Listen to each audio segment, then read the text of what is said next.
बिस्मिल्लाहिर्रहमानिर्रहीम। आईनी तरमीम के हवाले से हिजान की कैफियत खत्म हो गई, ये कहना था वजीर कानून का, और उन्होंने कहा कि आईनी तरमीम का मुसव्विदा कमेटी में पेश हो गया है, अब तमाम सियासी जमातों को इत्तफाक राय करना होगा।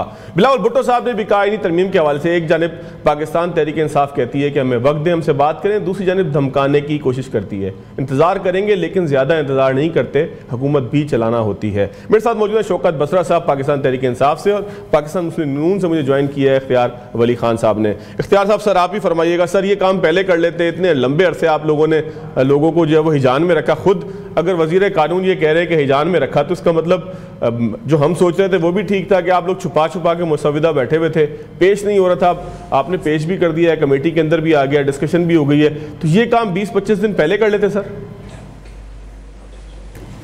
Thank you very much Fawad. देखें, जब भी इस तरह की कोई कॉन्स्टिट्यूशनल अमेंडमेंट आती है तो जब तक वो कमेटी में पेश ना हो या पार्लियामेंट में पेश ना हो, उस पर डिबेट ओपन करना जो है, इस तरह माजी में कोई रिवायत है नहीं। ये जो डिमांड थी, ये पाकिस्तान तहरीक इंसाफ की तरफ से ही डिमांड आती रही कि मुसव्विदा ये, मुसव्विदा वो। बल्कि इन्होंने ये भी कहा था कि मुसव्विदा जो है वो तो वज़ीर कानून के पास भी नहीं है। तो अगर वज़ीर कानून के पास मुसव्विदा नहीं था तो मुसव्विदे के कंटेंट का इनको क्या पता था कि उसमें कोई ऐसी चीज़ें आ रही हैं जो ये समझते हैं कि वो पाकिस्तान के ख़िलाफ़ हैं और वो पाकिस्तान के दस्तूर के ख़िलाफ़ हैं, या कोई मावरा आइन, कोई आइन उसमें बनना जा रहा है। लेकिन इनका काम ही यही है कि ये चीज़ों को डिस्प्यूटेड करें, उसको मुतनाज़ा बनाएं और चीज़ों को पहले से इतना बिगाड़ दें कि आप उसमें कोई अच्छी बात जो है वो ढूंढते ही रह जाएं। अब जबकि आपने देख लिया कि मुसव्विदा जो है वो पेश हो चुका है, और जो आपने बात की ना देर करने की, तो उसमें ये था कि तमाम, देखिए आज भी बिलावल साहब ने बड़ी अच्छी स्टेटमेंट दी है, मैं उसी को कोट करना चाहता हूँ कि हुकूमत के पास नंबर्स पूरे हैं, बट वी वांट एवरीवन, तमाम जितने पॉलिटिकल स्टेक होल्डर्स हैं, हम उनको ऑन बोर्ड रखना चाहते हैं कि कोई ये ना कहे कि हम पार्लियामेंट को रबड़ स्टंप की तरह इस्तेमाल करना चाहते हैं। हमारा हरगिज़ ना इस तरह कोई इरादा था, ना अब है और ना फिर है, ना करेंगे। हम कहते हैं कॉन्स्टिट्यूशनल अमेंडमेंट, ये आइन जो है ये पाकिस्तान के 25 करोड़ आवाम की अमानत है। और ये दूसरी बात ये भी आपको बता दूं कि जो आइन होते हैं ये बने ही इसीलिए होते हैं कि वक्तन फ़वक्तन इस जो आपको दरपेश मसाइल रोज़मर्रा ज़िंदगी में आते हैं तो उसमें तरामीम भी होती रहती हैं। So it's a normal case. मेरे ख्याल में इसको इतना ज़्यादा डिस्प्यूटेड या इतना ज़्यादा परेशान कुन बनाने की ज़रूरत नहीं है। अब चीज़ें बिल्कुल सामने आ गई हैं, everything is on surface.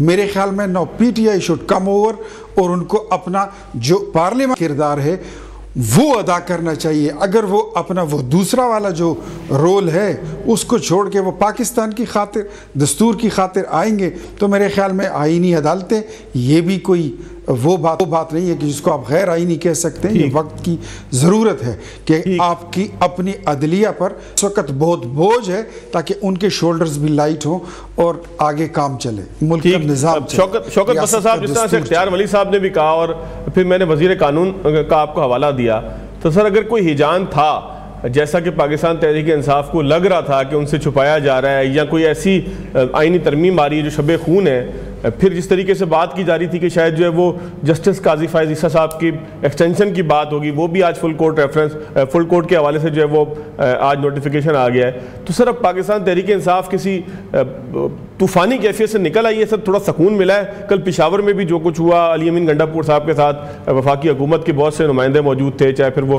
Faisal करीम कुंडी साहब जो फेडरेशन के नुमाइंदे हैं वो मौजूद थे, वज़ीर दाखिला मोहसिन नकवी साहब मौजूद थे। तो सर अब कोई ठंड पड़ी आप लोगों को भी सर?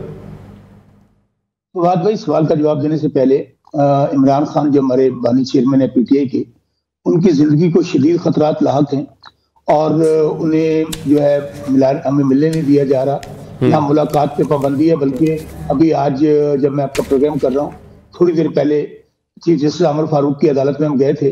जो हमारा आईनी कानूनी हक और जनरल जेल के जो मैनुअल्स हैं, आप किस तरह पाबंदी आयद कर सकते हैं किसी के साथ मुलाकात पे, तो हमें हमारे शदीद खतरात हैं कि उनकी जान को खतरा है। और अगर इन्होंने हमें इजाज़त ना दी इस फॉर्म 47 की जाली हुकूमत ने, तो हमें मजबूरन मेरा ख्याल है दोबारा दी चौक या अडयाला की तरफ मार्च करने का फैसला कर रहे हैं। मैं चाह रहा था कि मैं स्टार्ट में आपको ये सेंसिटाइज कर दूं कि इस वक्त सूरत हाल मेक और ब्रेक पर है। इमरान खान जो 90-95% पाकिस्तान को रिप्रेजेंट करते हैं, आज भी इस कठपुतली पार्लियामेंट में 547 की जाली हुकूमत में जो एस्टेब्लिशमेंट ने पार्लियामेंट बनाई है, उसकी वजह सबसे बड़ी जमात की आज भी रहनुमा इमरान खान है। और उनको हमें ये इंफॉर्मेशन आ रही हैं कि उनके ऊपर तशद्दुद भी हुआ है और अभी तक हमारे कारकुनान जो है बहुत इश्तिहाल में है, हमने रोका हुआ है। हमारी शौकत साहब, आप इतने पुराने सियासी कारकुन हैं सर, आपको लगता है कि ये हुकूमत या कोई भी हुकूमत रिस्क ले सकती है कि एक साबिक वज़ीर-ए-आज़म के ऊपर, एक बड़ी पार्टी के सरबराह के ऊपर जेल में तशद्दुद करे? सर ये सियासी बयान है, ये हकीकत है? क्योंकि जेल से कुछ रिपोर्टें ऐसी भी हैं कि इमरान खान साहब। फवाद भाई, इस वक्त पूरा पाकिस्तान जेल गाह में कन्वर्ट हो चुका है। 9 मई के बाद भी 10,000 हमारे लोग जेलों में थे। आज भी ये जो इस्लामाबाद के अंदर हमने पुरअमन एहतजाज किया, उसके बाद भी 8-10,000 लोग जो हैं इस्लामाबाद, रावलपिंडी और पंजाब की जेलों में उन पर मुकदमा दर्ज हो चुके हैं दहशतगर्दी के, कत्ल के। और अंदाजा आप कीजिए, आप कह रहे हैं कि मुझे बताइए और तशद्दुद क्या होता है। आज इमरान खान साहब का पूरा खानदान, उनकी माएं, उनकी बहनें, उनकी बीवी, उनके बच्चे, उनके कारकुनान आज सब जेल में हैं। तो और इसको फाशिज्म क्या कहते हैं, और क्या कहते हैं कि पाकिस्तान में मार्शल प्लस नहीं तो और क्या है, और पाकिस्तान में किसको कहते हैं इंसानी हकूक की खिलाफ वर्जी नहीं हो रही। और आप मुझे बताइए कि इनको क्या मजबूरी है कि हमारा इंतजार पंजोता जो उनके फोकल पर्सन है, उनको रात अगवा कर लिया गया है, लोगों को किडनैप कर लिया गया, वो मिसिंग पर्सन है। सो हमारे सीरियस खदशात हैं कि उनकी जान को खतरा है। मैं आखिरी बात करके, अच्छा लगे हाथ दो शौकत साहब, इंसानी हकूक की एक खिलाफ वर्जी मुझे भी किसी ने बताया है कि खिलाफ वर्जी आप लोग भी कर रहे हैं कि आपने अपने MNA MPs को बंद कर दिया है किसी कमरों के अंदर, KPK के अंदर, वहाँ पे जो है वो सुना है पाबंदी लगा दी है उन पे। ऐसा है क्या सर? ये मुझे भी प्रोड्यूसर साहब ने कान में कहा कि ये भी खिलाफ वर्जी कर रहे हैं, आप पूछ ले। मैंने कहा मैं पूछ लेता हूँ, इसमें क्या है? फवाद भाई सवाल का जवाब देने पहले आखिरी बात कह दूं, अगर हमें आज इजाजत नहीं मिलती, कैटेगरिकली कह रहा हूं, मिलने की, तो इंशाल्लाह विदिन 2 और 3 डेज हम लोग अडयाला जेल के सामने पुरअमन धरना देंगे, लाखों लोग आएंगे या डी चौक पे बैठेंगे। बिल्कुल हम इस वक्त तक फिर वापस नहीं जाएंगे जब इमरान खान को रिहा न करें। यानी कि बसरा साहब, हिजानी कैफियत खत्म नहीं होनी, फिर चाहे फिर वो आईनी तरमीम के ऊपर शुरू हो या फिर भाई क्या करें। पाकिस्तान की वाहिद फेडरेशन की अलामत इमरान खान है, वाहिद इमरान खान है जो पाकिस्तान को इकट्ठा रख सकते हैं। आप पाकिस्तान को आग लगाना चाहते हैं, आप बताइए कि आप KP के अंदर डायरेक्ट गोलियां मार रहे हैं जाके वफाकी हुकूमत, वो लोग 4 लाशें वहां से आ रही हैं, लोग जख्मी हो रहे हैं, डी चौक में आप चैलेंज कर रहे हैं, माए बहनें बेटियां गिरफ्तार है। पहले कौन सा पाकिस्तान में अमन है? इस तरह पाकिस्तान चलता है एक जाली हुकूमत को बचाने के लिए। सर मैं जरा इख्तियार वली साहब से इस पे जवाब ले लूं। इख्तियार साहब, मैं बात मुकम्मल कर लूं एक बात करके। जी सर, जी सर। भाई तक जाए, आपने कहा तरामीम, पहली बात है, ये जो अस्करी तरामीम है, ये जो एस्टेब्लिशमेंट की तरामीम है, ये एस्टेब्लिशमेंट की पार्लियामेंट से पास करवाना चाहते हैं। मौलाना फजलुर रहमान कैटेगरिकली कह चुके ये एस्टेब्लिशमेंट की पार्लियामेंट है। आप मुझे बताएं, जिस पार्लियामेंट को इख्तियार ही नहीं है, अवाम की नुमाइंदा पार्लियामेंट नहीं है, मियां नवाज शरीफ जिनके नाम पे इख्तियार वली साहब इलेक्शन लड़ते हैं और वोट लेते हैं, अगर वो हार गया, मरियम बीबी हार गई, शहबाज शरीफ हार गया, तो जीता कौन है? इसलिए मेरे भाई बिल्कुल कैटेगोरिकली कह रहा हूं, किसी इनकी अस्करी तरामीम को, एस्टेब्लिशमेंट की तरामीम को, जिनको इनको आज पता चला वजीर कानून के कौन सी तरामीम आ रही है। एनीवे, मैं आपको कैटेगोरिकली कह रहा हूं कि इस वक्त पाकिस्तान में क्योस है, अफरा तफरी है, एक बहुत बड़े इमरान खान की जान को खतरा है। इसलिए अगर इमरान खान की जान को खतरा है तो हम किसी सूरत से सुकून से नहीं बैठेंगे। ये तरामीम होती है, ये तावन होता है अपोजिशन का कि आप हमें जेलों में डाल रहे हैं, इमरान खान की जान को खतरा है, हमारे ऊपर ATA की FIR दे रहे हैं, 302 की FIR दे रहे हैं। इस तरह आप अपोजिशन को इस्तेमाल में लेना चाहते हैं, इस तरह नहीं हो सकता। ठीक। इख्तियार वली साहब, सर ये तो ज्यादती नहीं हो गई कि आप खान साहब से मिलने नहीं दे रहे हैं लोगों को? सर फिर जब सही खबर नहीं होती तो फिर ये अफवाह आती है ना, आप मिलने दें ताकि इन्हें इत्मीनान हो जाए कि ना कोई तशद्दुद हुआ है, ना कोई खाने पीने पे पाबंदी है, उनकी सेहत भी ठीक है, उनके साथ कोई जुल्म नहीं हो रहा। तो जब आप ठीक खबर नहीं देते तो फिर अफवाह आती है ना सर? फवाद भाई, ये RTS के नतीजे में बनने वाली एक पार्टी है जिन्होंने अभी हुकूमत देख ली। बच्चा सका की हुकूमत का आपने सुना होगा, जिन्होंने चमड़े पे अपनी एक दिन की हुकूमत किया, वो सिक्का जारी किया था। ये वो वाले लोग हैं। ये हमें आइन की किताब पढ़ा रहे हैं, ये हमें सिविल सुप्रीमेसी बता रहे हैं, जो इस्टेब्लिशमेंट से खुद उसके गमले से निकले हुए लोग हैं, ये आज हमें जो है तो सिविल सुप्रीमेसी का दर्स देते हैं। ये मोहल्ले की मासियों की तरह रोना धोना बंद करें। ये जो मैयतें हो जाती है ना बड़े घरों में, और इधर उधर से मोहल्ले की मासियों को इकट्ठा करते हैं, उनको 100 50 रुपए जेब में हाथ में रख के ना कि इधर आओ ज़रा इस मैयत की ज़रा बयान करो कि इसकी आंखें बड़ी प्यारी थी, इसके गाल बड़े लाल थे, इसकी जुल्फ़ें बड़ी काली थी, इसका कद बड़ा ज़रा दराज था। ये मोहल्ले की मासियों वाला रोना धोना बंद करें। बसरा साहब, आपका लीडर बिल्कुल ठीक ठाक है, देसी मुर्गे खा रहा है, देसी अंडे, देसी घी के पराठे खा रहा है, बड़े मज़े में है। जहाँ तक उससे मुलाकात पे पाबंदी है तो वो इसलिए है कि आपकी मुलाकातों में बिल्कुल वो सिलसिला रुक नहीं रहा था कि बंदा तो अंदर है लेकिन साजिशें फिर भी हो रही हैं। डी चौक में पहुंचो, उस वक्त पहुंचो जब पाकिस्तान की मईशत टेक ऑफ करने लगी है। और ये मैं नहीं कह रहा, ये पूरी दुनिया कह रही है, या वो IMF कह रहा है जिसके पास आप पूरा पाकिस्तान गिरवी रख कर आए हैं, अपना स्टेट बैंक आप गिरवी रख कर आए हैं, इस मुल्क के कर्जे दुगने करके आए हैं, ये एयरपोर्ट्स और मोटरवेज आप वहाँ पे पोर्ट्स अपने गिरवी रख कर आए हैं। वो मईशत जो है उसकी आंखें खुल गई हैं, उसकी डायरेक्शन ठीक हो गई है। जहाज़ जो आपकी इकोनॉमी का है वो टैक्सी कर रहा है and it's about to take off. दुनिया से लोग आ रहे हैं, यहाँ पे इन्वेस्टमेंट कर रहे हैं। शंघाई ताउन तंजीम, हेड ऑफ द कंट्रीज, वो आपके मेहमान बने हुए हैं पाकिस्तान में। और आप ऐसे हालात में यहाँ पर डी चौक में धमा चौकड़ी रचाने की प्लान करते हो, आप बगावत की बातें करते हो, आप इस्टेब्लिशमेंट को एट स्टेक रखते हो, आप रियासत को एट स्टेक रखते हो, और फिर यार कमाल की बात है बहादुरी की बातें करते हो। मेरे सामने बैठकर कोई PTI वाला बहादुरी की बात कर सकता है? मैं बताता हूँ आपको, आप अपनी जूते और सरकारी इमलाक खैबर पख्तूनख्वा की वो आप डी चौक में छोड़ कर गए हैं। कोई आज तक, मैं आपसे ये अगर पूछूं बसरा साहब आप बता दो, आपकी पूरी पार्टी में कोई बता दे, आप अली अमीन की स्टेटमेंट को ओन करते? आप उसको सच मानते हैं?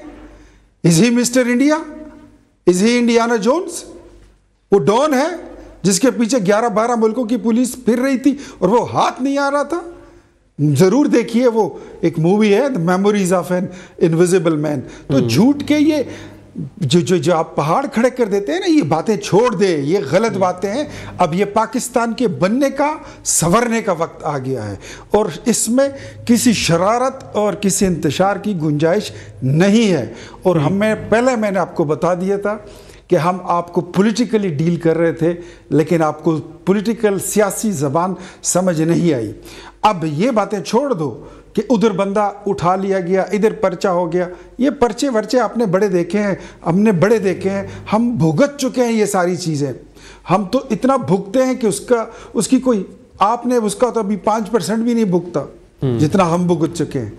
तो अपना जरा सीना बड़ा रखिए, अभी इश्क के इम्तिहान और भी हैं, सितारों से आगे जहां और भी हैं। शौकत साहब वैलिड पॉइंट है, बड़ा वैलिड पॉइंट है। आगे देखिए होता है क्या। इख्तियार वली साहब का बड़ा वैलिड पॉइंट है। सर, शंघाई ताउन तंजीम का इजलास है, आप कहते हैं 2 दिन बाद आएंगे, यानी कि एन इजलास वाले दिन आप जेल के बाहर पहुंचेंगे एहतजाज करने के लिए? अच्छा, पहली बात फवाद, ये कंप्लीटली इररेलेवेंट लोग हैं। ये स्टेज शो पे जाके ऐसी बातें जूते तो मार सकते हैं, सियासी लोग अब ये रहे नहीं है। सियासतदान वो होता है जो अवाम के वोटों से मुंतखब होकर आता है और अवाम का नुमाइंदा होता है। वो बेचारा यहाँ पर आया था वज़ीर आज़म बनने के लिए, वो बाबूजी नवाज शरीफ, हालत देख लें, वो जेल में बैठी डॉक्टर यास्मीन राशिद से हार गया। तो सो दे आर कंप्लीटली इररेलेवेंट। सो ये अदाकारी कर सकते हैं, ये भड़क मार सकते हैं। अभी इख्तियार भाई मेरे, इनसे ये पूछे KP में इन्होंने इलेक्शन लड़ा था, कितने वोट लिए इन्होंने, या कोई जमात रह गई है पाकिस्तान में सिवाय तहरीक इंसाफ के? बात फिर वहीं पे आती है, हमें अंदाजा है ये बेचारे जिस जगह पे पहुंच गए हैं, वो वोट को इज्जत दो, वोट को इज्जत दो का नारा लगाते लगाते आज हालत ये है कि सारी की सारी जमात, अब इनका तकिया सिर्फ इस बात पे है कि एस्टेब्लिशमेंट जो है वो तहरीक इंसाफ को कुचल दे, इमरान खान साहब की जान को खतरा हो, हमें जेलों में डाल दे, तो शायद वो हम लोग सर्वाइव कर जाएं। वो पंजाबी कहते ना, वो दिन डुबा जो घोड़ी चढ़िया कुब्बा। इन विचारों को तो मैं फिर कह रहा हूं कि ये सिर्फ टीवी पे बैठकर आप इनको बुलाते हैं, ये बातें कर सकते हैं। इन्हें कहें जरा पब्लिक में जाके दिखाएं, इनको कहें जाके कि बगैर सिक्योरिटी के बाहर निकल कर दिखाएं। सो ये अब लोग पाकिस्तान के अंदर ये जो चूरन बेच रहे हैं, जो ईस्ट इंडिया कंपनी की जमातें हैं, ये जो छान बुरा है, जिनको जो मर्जी नाम दे ले आप, ये तमाम के तमाम लोग अब लेटे हुए हैं गेट नंबर 4 के सामने, एस्टेब्लिशमेंट के सामने।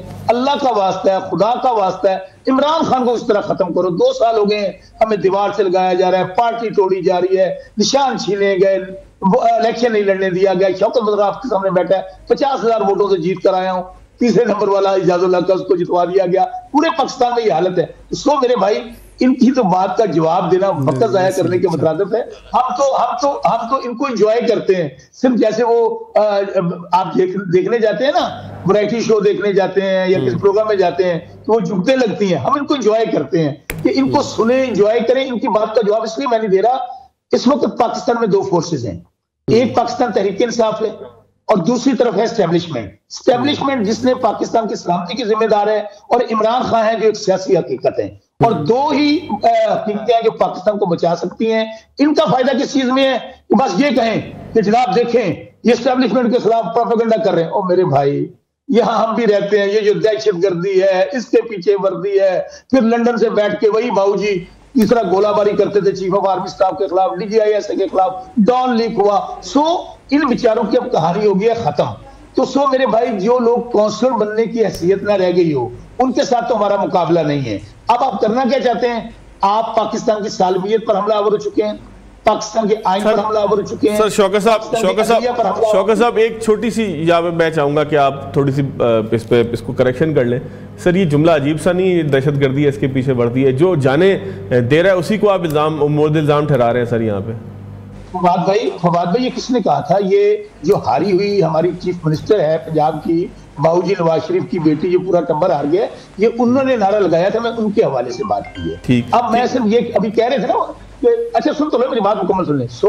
फवाद भाई पाकिस्तान में ये इस वक्त पाकिस्तान बहुत ही नाजुक हालात से गुजर रहा है।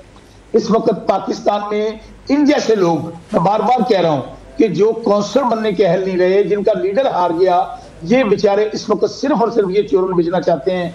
चूंकि ये मार्शला प्लस है, ये मार्शला नहीं है। यहाँ पर इंसानी बुनियादी हकूक का जनाजा, सहाफी जो हैं वो जेलों में हैं, आपके जो नेशनल सिंगर हैं वो जेलों में हैं, जजेस जिन्होंने इंसाफ देना है वो इंसाफ मांग रहे हैं। तो ये इन जैसे लोग टीवी पे आके, चैनलों पे आके, पार्लियामेंट में आके बैठ के जुगते लगा दें, 2-4 के लतीफे सुना दें। सो हम इनको एंजॉय करते हैं, चलें। और हमें दुख भी है, यकीन माने फवाद भाई, मियां नवाज शरीफ किसी जमाने में बेचारा अच्छा लीडर था, उसकी फॉलोइंग थी पंजाब के अंदर। अब क्या हैसियत है? अब यही हैसियत है कि बस वो निकलते हैं घर से और फिर चक्कर लगा के तंदूर का उजड़ कर लिया, वो कहीं से कोई नारा लगा दिया। हम तो कहते हैं कि जमातें मजबूत होनी चाहिए। बदकिस्मती से यही प्रॉब्लम है कि आज आप क्यों ये सब जमातें इमरान खान के खिलाफ कटी हैं, बुग़्ज़ इमरान में, कि इमरान खान का मतलब रास्ता नहीं है, सियासत कर नहीं सकते हैं। सो ये सब मिलकर ये इमरान खान से दुश्मनी नहीं कर रहे, ये पाकिस्तान से दुश्मनी कर रहे हैं। ये पाकिस्तान की सालमियत पे हमलावर है, ये पाकिस्तान के आइन पे हमलावर है, वो आइन जो में मुतहद रख सकता है। आज ये अस्करी तरामीम करवाकर, ये मिलिट्री की तरामीम करवाकर बड़े नारे लगा रहे हैं। मैं जवाब लेता हूं। अभी मैं जरा शौकत बसरा साहब, मैं जरा इख्तियार साहब से भी जवाब लेता हूं। मैं छोटी सा ब्रेक ले लूं। इख्तियार साहब आपके पास सवाल छोड़ के जा रहा हूं कि ये आप जो तरामीम कर रहे हैं, जिस शौकत साहब बार बार कह रहे हैं कि ये अस्करी तरामीम है, क्या ये अस्करी तरामीम है? और फिर आपके इलेक्शंस के ऊपर भी दोबारा से सवालिया निशान उठाए। ब्रेक के बाद जरा जवाब दीजिएगा।